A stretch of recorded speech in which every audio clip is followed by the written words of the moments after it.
ஸ்ரீமதே ராமானுஜாய நமः. ஏகம் சாஸ்திரம் தேவகீ புத்திரகீதம் ஏகோ தேவோ தேவகீ புத்திர ஏவ ஏகோ மந்திரஸ்தஸ்ய நாமானி யானி கர்மாப்யேகம் தஸ்ய தேவஸ்ய சேவா. நான்தோறும் பகவத்கீதையில் 4வது அத்தியாயத்தில் 25வது ஸ்லோகத்துலேருந்து தொடங்கி பல்வேறு வகைப்பட்ட கர்மயோகிகளை பார்த்துட்டு வரோம். அதாவது எப்படியெல்லாம் அவங்க கர்மயோகம் செஞ்சுட்டு வராங்க வெவ்வேறு விதமாக அப்படின்னு. அந்த வரிசையில் இப்போது 29வது ஸ்லோகத்தில் நம்ம பார்க்க போகிறது 3 வகைப்பட்ட பிராணாயாமம் செய்கிறவங்களை பற்றி. அதாவது 29வது ஸ்லோகம் முழுக்க 30வது ஸ்லோகத்தில் முதல் வரி இதை சேர்த்து. இந்த ஸ்லோகத்தினுடைய அர்த்தத்தை பார்க்குறதுக்கு முன்னாடி 3 பிராணாயாமம்னு சொல்லும்போது 3 விதமானது இருக்குது. பூரகம் அப்படின்றது காற்றை நல்லா உள்ளே இழுக்கிறது. ரேச்சகம் அப்படின்றத காற்றை நல்லா வெளியில் விடுறது. கும்பம்ன்றது காற்றை உள்ளே இழுத்து அதை பிடிச்சு வச்சுக்கிறது, அடக்கி வச்சுக்கிறது சில நேரத்துக்கு. இந்த 3 இப்போ பார்த்துட்டோம். இப்போது அடுத்து இதை வச்சு எப்படி இந்த ஸ்லோகத்தில் இருக்குன்றதை பார்க்கலாம். நெஞ்சுக்கு பக்கத்தில் பிராணவாயு இருக்குது. அந்த பிராணவாயுலேருந்து மேல் நோக்கி அந்த போகும் பிராணவாயுன்றது.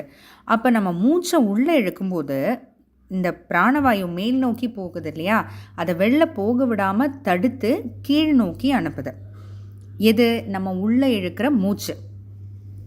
அப்பான வாயுன்னு ஒன்று இருக்குது. பிராணவாயு இப்போ தான் பார்த்தோம். பிராணவாயு நம்ம ஹிருதயத்துக்கு பக்கத்தில், நெஞ்சுக்கு பக்கத்தில் இருக்குது. அந்த பிராணவாயுன்றது மேல் நோக்கி போகும். ஆனால் நம்ம மூச்சை உள்ளே இழுக்கிற அந்த சமயத்தில் அந்த பிராணவாயு வெளில போக விடாமல் தடுத்து உள்ளே கீழ் நோக்கி அனுப்புது. அடுத்து அப்பான வாயுன்னு ஒன்று இருக்குது. அந்த அப்பான வாயுன்றது நடுவயிற்றுலேருந்து ஆசன வாயை நோக்கி கீழே போகக்கூடியது. இப்போ இதை 2 பார்த்துட்டோமா? இப்போ நம்ம ஸ்லோகத்துக்கு வரலாம்.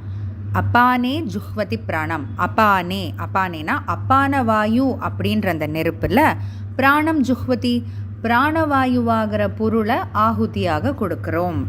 ஏன்னா அப்பான வாயு நடுவயிற்றுலேருந்து கீழ் நோக்கி போயிட்டுருக்கு. பிராணவாயு என்ன ஆகுது? பிராணவாயு மேல் நோக்கி போகக்கூடியதை ஆனால் நம்ம மூச்சு உள்ளே இழுக்கும்போது அந்த சமயத்தில் அப்போ அந்த பிராணவாயு மேல் நோக்கி போக விடாமல் கீழ் நோக்கி அனுப்புது. அப்போ அந்த அப்பான வாயுவோட கலக்குது இல்லையா, அதை தான் இங்கே சொல்கிறாங்க. அப்பான வாயுன்ற அந்த நெருப்பில் பிராணவாயுவை ஆகுதியாக கொடுக்கறது அப்படின்றது. இதுதான் பூரக கிரியை. ஏன்னா பூரகம்ன்றது மூச்சை நல்லா உள்ளே இழுக்கிறது. அந்த மூச்சை நல்லா உள்ளே இழுக்கும்போது என்ன நடக்குதுன்றது தான் இந்த ஒரு பகுதியில் சொல்லியிருக்கார் பகவான். அடுத்து பிராணே பானம் ததாபரே. இதில் என்ன சொல்ல போகிறாங்க அப்படின்னா, வெளியில் நம்ம மூச்சு விடும்போது, இதுக்கு முன்னாடி பூரக கிரியை அப்படின்றது இதுக்கு முன்னாடி மூச்சை உள்ளே இழுக்கும்போது என்ன நடக்கும்னு பார்த்தோம். இப்போ மூச்சை திரும்ப வெளியில் விடுறோம் இல்லையா, அப்போ என்ன ஆகும்னா இந்த அப்பான வாயுவானது நடுவயிற்றுலேருந்து கீழே ஆசன வாயை நோக்கி போகுது இல்லையா. ஆனால் வெளில மூச்சு விடும்போது அப்போ அந்த மூச்சு அந்த அப்பான வாயுவை கீழ் நோக்கி போக விடாமல் மேலே பிராணவாயுவோட சேர்த்துடுது. இதுதான் வெளில மூச்சு விடும்போது நடக்கக்கூடிய விஷயம். அதுதான் பிராணவாயும் வாயு என்ற நெருப்பில் அப்பானம் ஜுஹ்வதி. பிராணே பானம்னு இருக்கு இல்லையா, அதான் பிராணே அப்பானம். பிராணவாயு என்ற நெருப்பில் அப்பானம் ஜுஹ்வத்தினா அப்பான வாயுவை பொருளாக கொண்டு ஆகுதி செய்கிறார்கள் அப்படின்னு சொல்லிட்டு. அதாவது பிராணவாயோட இதை சேர்த்துடுது அப்படின்ற அந்த ஒரு விஷயம் நடக்கிறது தான் இந்த பகுதியில் சொல்கிறாரு. இதுதான் ரேச்சக கிரியை. முன்னாடியே பார்த்தோம், ரேச்சக கிரியைன்றது காற்றை நல்லா வெளியில் விடுறது அப்படின்றது. அப்போ அந்த காற்றை வெளியில் விடும்போது என்ன நடக்குதுன்றது இந்த பகுதியில் பகவான் சொல்கிறாரு. அடுத்து மேல் நோக்கி போகக்கூடிய பிராணவாயு அதையும் தடுத்து கீழ் நோக்கி போகக்கூடிய அப்பான வாயையும் தடுத்து செயல்படக்கூடிய விஷயத்தை பார்க்க போகிறோம். அதாவது பிராணாபான கதிருத்வா பிராணாயாம பராயணாக.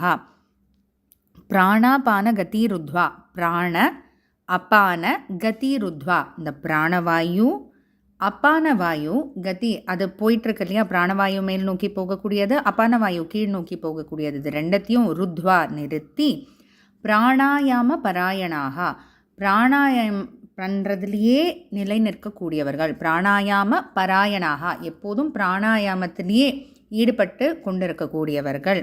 பிராணான் பிராணேஷு ஜுஹ்வதி. அப்போது ஒவ்வொரு பிராணனிலையும் அந்தந்த பிராணனையே ஆகுதி கொடுக்குறாங்க.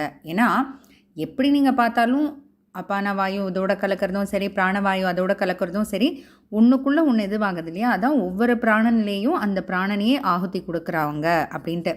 இவங்க எப்படிப்பட்டவர்கள் அப்படின்னா, நியத ஆகாராக, வயிற்றில் உள்ள எல்லையை தாண்டாமல் சாப்பிடக்கூடியவர்கள். அதாவது ஆகார நியமம்னு, என்ன சாப்பிடணுமோ எவ்வளோ சாப்பிடணுமோ அந்த கோட்டை தாண்டாதவர்கள் அப்படின்றது பகவான் இந்த 29வது ஸ்லோகம் தவிர 30வது ஸ்லோகத்தில் முதல் வரி வரைக்கும் சொல்லியிருக்காரு. அடுத்து தொடர்ந்து என்ன சொல்கிறாருன்றதை கேட்கலாம். ஜெய் ஸ்ரீ